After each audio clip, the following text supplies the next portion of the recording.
ओम शांति। 25 अक्टूबर 2023। बाबा की महावाक्य। मीठे बच्चे, तुम बेहद के बाप को याद करो, इसमें ही ज्ञान, भक्ति और वैराग्य तीनों समाया हुआ है। यह है नई पढ़ाई। प्रश्न, संगम पर ज्ञान और योग के साथ साथ भक्ति भी चलती है, कैसे? उत्तर, वास्तव में योग को भक्ति भी कह सकते हैं, क्योंकि तुम बच्चे अव्यभिचारी याद में रहते हो। तुम्हारी यह याद ज्ञान सहित है, इसीलिए इसे योग कहा गया है। द्वापर से सिर्फ भक्ति होती, ज्ञान नहीं होता, इसीलिए उस भक्ति को योग नहीं कहा जाता। उसमें कोई एम ऑब्जेक्ट नहीं है। अभी तुम्हें ज्ञान भी मिलता, योग भी करते, फिर तुम्हारा बेहद की सृष्टि से वैराग्य भी है। गीत, किसी ने अपना बना के मुझको। ओम शांति। बेहद का बाप समझाते हैं, शास्त्रों की पढ़ाई वह कोई पढ़ाई नहीं है, क्योंकि शास्त्रों की पढ़ाई में कोई एम ऑब्जेक्ट नहीं है। शास्त्रों से कोई दुनिया का पता नहीं पड़ता है। अमेरिका कहाँ है, किसने ढूंढी, ये बातें शास्त्रों में नहीं है। कहते हैं फलाने ने ढूंढी। दूसरे इलाके ढूंढते हैं अपने रहने लिए। देखा मनुष्य बहुत हो गए हैं, रहने लिए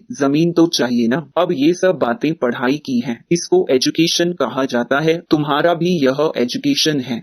इसको आश्रम कहें अथवा इंस्टीट्यूशन कहें व यूनिवर्सिटी कहें, इसमें सब आ जाता है। उस पढ़ाई के नक्शे आदि और हैं। शास्त्रों से रोशनी नहीं मिलती, पढ़ाई से रोशनी मिलती है। तुम्हारी भी पढ़ाई है। वैकुंठ किसको कहा जाता है? यह ना उस पढ़ाई में है, ना शास्त्रों की पढ़ाई में है। यह नॉलेज ही नई है, जो एक बाप ही बतलाते हैं। मनुष्य तो कह देते स्वर्ग नर्क सब यहाँ ही है। बाप ही समझाते हैं स्वर्ग नर्क किसको कहा जाता है।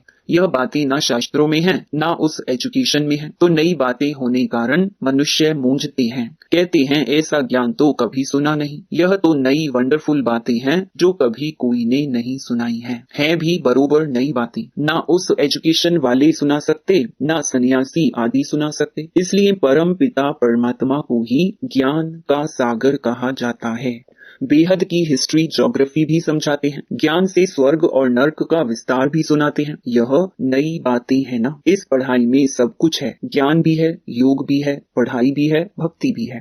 योग को भक्ति भी कह सकते हैं, क्योंकि एक के साथ योग लगाना, उनको याद करना होता है। वह भक्त लोग भी याद करते हैं, पूजा करते हैं, गाते हैं। वह भक्ति करना कोई योग नहीं कहेंगे। समझो जैसे मीरा थी, श्री कृष्ण के साथ योग लगाती थी, उनको याद करती थी, परंतु उसको भक्ति कहा जाता। उनकी बुद्धि में कोई एम ऑब्जेक्ट नहीं है। इसको ज्ञान भी कहते, भक्ति भी कहते। योग लगाते हैं, एक को याद करते हैं। सतयुग में न भक्ति होती न ज्ञान। संगम पर ज्ञान और भक्ति दोनों ही है, और द्वापर से लेकर सिर्फ भक्ति चलती आई है। किसको याद करना, उसको भक्ति कहते। यहाँ यह ज्ञान भी है, योग भी है, भक्ति भी है। समझ सकते हैं, वह सिर्फ भक्त हैं, तत्व से योग लगाते हैं, परंतु उनका है अनेकों से योग, इसलिए उनको भक्त कहते। तुम्हारा यह है अव्यभिचारी योग। यह ज्ञान सागर खुद बैठ पढ़ाते हैं। उनसे योग लगाना होता है। वह तो आत्मा को ही नहीं जानते, हम तो जानते हैं। परम पिता परमात्मा बाप के साथ बुद्धि योग लगाने से हम बाप के पास चले जाएंगे। वह हनुमान को याद करते हैं तो उनका साक्षात्कार हो जाता, उनको व्यभिचारी कहा जाता। यह है अव्यभिचारी योग। सिर्फ एक बाप को याद करना है, तो इसमें ज्ञान, भक्ति, वैराग्य सब इकट्ठे हैं, और वह उन्हों का सब अलग अलग है। भक्ति अलग, ज्ञान भी सिर्फ शास्त्रों का है, वैराग्य भी हद का है। यहाँ बेहद की बात है। हम बेहद के बाप को जानते हैं, इसलिए उनको याद करते हैं। वह भल शिव को याद करते, परंतु विकर्म विनाश नहीं होंगे, क्योंकि वह ऑक्यूपेशन को नहीं जानते। विकर्म विनाश होने का ज्ञान ही नहीं। यहाँ तो बाप की याद से विकर्म विनाश होते हैं। वहाँ काशी कलवट खाते हैं तो उनके विकर्म विनाश होते हैं, भोगना भोगनी पड़ती है। परंतु ऐसे नहीं कि तुम्हारे मुहाफिक आहिस्ते आहिस्ते कर्मातीत बनते हैं। नहीं, उनके विकर्म सजाएं खाते खाते खत्म होते हैं, माफ नहीं हो जाते हैं। तो यह पढ़ाई भी है, ज्ञान भी है, योग भी है, इसमें सब है। सिखलाने वाला एक ही बाप है। इनको आश्रम अथवा इंस्टीट्यूशन कहा जाता है। लिखा हुआ बड़ा अच्छा है, आगे ओ मंडली नाम रॉन्ग था, अभी समझ आई है। यह नाम बिल्कुल अच्छा है। कोई को भी समझा सकते हो कि ब्रह्मा कुमार तो तुम भी हो। बाप है सबका रचयिता, उनको पहले पहले सूक्ष्म वतन रचना है। ब्रह्मा विष्णु शंकर हैं सूक्ष्म वतन वासी, नई सृष्टि रचते हैं तो जरूर प्रजापिता ब्रह्मा चाहिए। सूक्ष्म वतन वाला तो यहाँ आ न सके, वह है संपूर्ण अव्यक्त, यहाँ तो साकार ब्रह्मा चाहिए ना, वह कहाँ से आए? मनुष्य इन बातों को समझ ना सके। चित्र तो है ना, ब्रह्मा से ब्राह्मण पैदा हुए, परंतु ब्रह्मा आए कहाँ से? फिर एडॉप्शन होती है, जैसे कोई राजा को बच्चा नहीं होता है तो एडॉप्ट करते हैं, बाप भी इनको एडॉप्ट करते हैं, फिर नाम बदल कर रखते हैं प्रजापिता ब्रह्मा।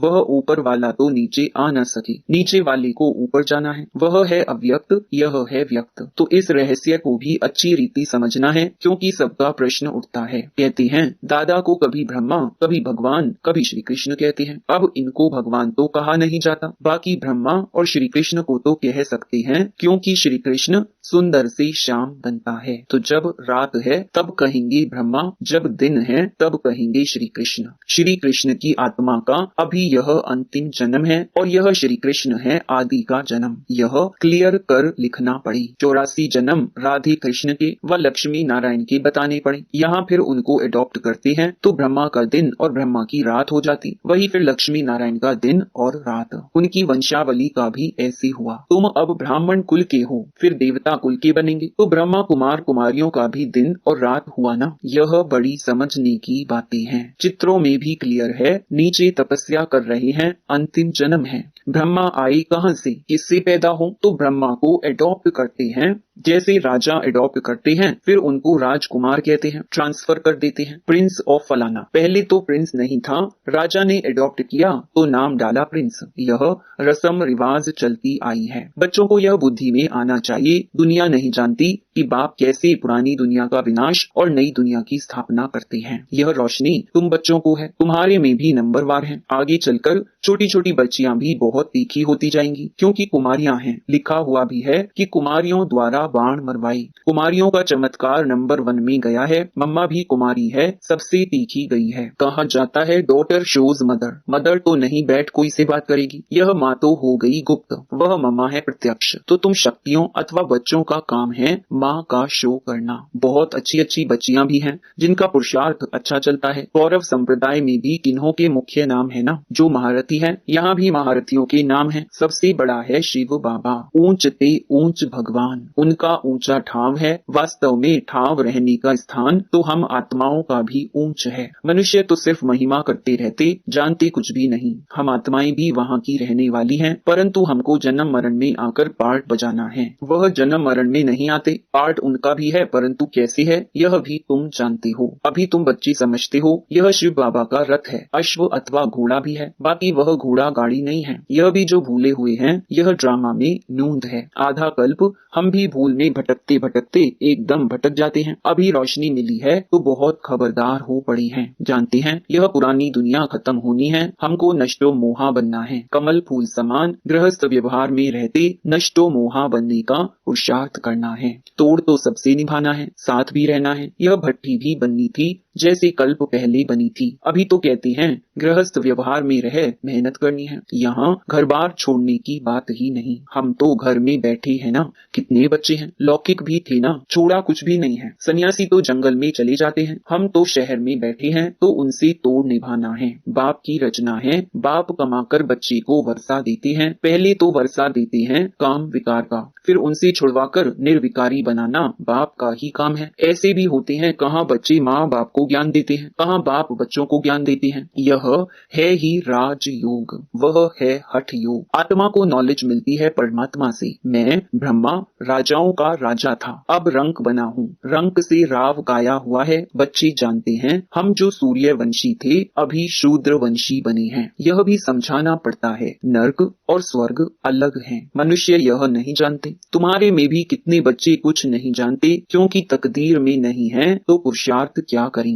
किनकी तकदीर में कुछ नहीं है, किनकी तकदीर में सब कुछ है। तकदीर पुरुषार्थ कराती है, तकदीर नहीं है तो पुरुषार्थ क्या करेंगे। एक ही स्कूल है, चलता रहता है। कोई बच्चे आधा में गिर पड़ते हैं, कोई चलते चलते मर पड़ते। जन्म लेना और मरना बहुत होता है। यह नॉलेज कितनी वंडरफुल है। नॉलेज तो बहुत सहज है, बाकी कर्मातीत अवस्था को पाना इसमें ही सारी मेहनत है। जब विकर्म विनाश हो तब तो उड़ सके। ध्यान से ज्ञान श्रेष्ठ है। ध्यान में माया के विघ्न बहुत पड़ते हैं, इसलिए ध्यान से ज्ञान अच्छा है, ऐसे नहीं कि योग से ज्ञान अच्छा। ध्यान के लिए कहा जाता है, ध्यान में जाने वाले आज है नहीं। योग में तो कमाई होती है, विकर्म विनाश होते हैं। ध्यान में कोई कमाई नहीं है, योग और ज्ञान में कमाई है। ज्ञान और योग बिगर हेल्दी वेल्दी बन नहीं सकते, फिर यह घूमने फिरने की एक आदत पड़ जाती है, यह भी ठीक नहीं। ध्यान नुकसान बहुत करता है। ज्ञान भी है सेकंड का, योग कोई सेकंड का नहीं है। जहाँ जीना है वहाँ योग लगाते रहना है।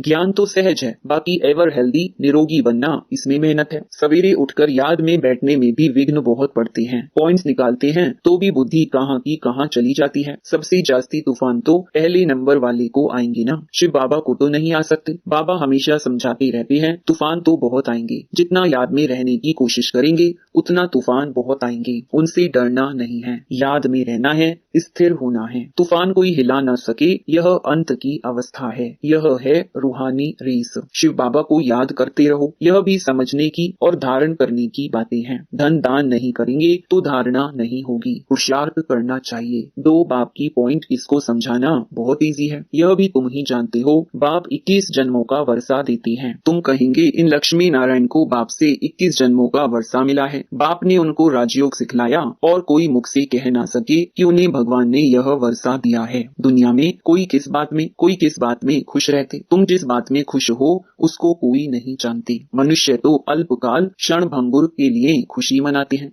तुम हो सच्चे ब्राह्मण कुलभूषण, जो योगी और ज्ञानी हो। तुम्हारे इस अतीन्द्रिय सुख की खुशी को और कोई जान नहीं सकते। वह तो क्या क्या माथा मारते रहते हैं, मून पर जाने का पुरुषार्थ करते हैं, बहुत डिफिकल्ट मेहनत करते हैं, उन सब की मेहनत बर्बाद हो जानी है। तुम बिना कोई तकलीफ के ऐसी जगह जाने का पुरुषार्थ करते हो जहाँ और कोई जा ना सके। एकदम ऊंच ते ऊंच परम धाम में जाते हो। अच्छा, मीठे मीठे सिकिलधे बच्चों प्रति माता पिता बाप दादा का याद प्यार और गुड मॉर्निंग। रूहानी बाप की रूहानी बच्चों को नमस्ते। धारणा के लिए मुख्य सार। पहला, गृहस्थ व्यवहार में रहते नष्टो मोहा भी बनना है, साथ साथ सबसे तोड़ निभाते कमल फूल समान रहना है। दूसरा, धारणा करने के लिए ज्ञान धन का दान जरूर करना है। ज्ञान और योग से अपनी कमाई जमा करनी है, बाकी ध्यान दीदार की आश नहीं रखनी है। वरदान, संतुष्टता के सर्टिफिकेट द्वारा भविष्य राज्य भाग्य का तख्त प्राप्त करने वाले संतुष्ट मूर्ति भव। संतुष्ट रहना है और सर्व को संतुष्ट करना है, यह स्लोगन सदा आपके मस्तक रूपी बोर्ड पर लिखा हुआ हो, क्योंकि इसी सर्टिफिकेट वाले भविष्य में राज्य भाग्य का सर्टिफिकेट लेंगे। तो रोज अमृत वेले इस स्लोगन को स्मृति में लाओ। जैसे बोर्ड पर स्लोगन लिखते हो, ऐसे सदा अपने मस्तक के बोर्ड पर यह स्लोगन दौड़ाओ, तो सभी संतुष्ट मूर्तियां हो जाएंगे। जो संतुष्ट हैं वह सदा प्रसन्न है। स्लोगन, आपस में स्नेह और संतुष्टता संपन्न व्यवहार करने वाले ही सफलता मूर्त बनते हैं। ओम शांति।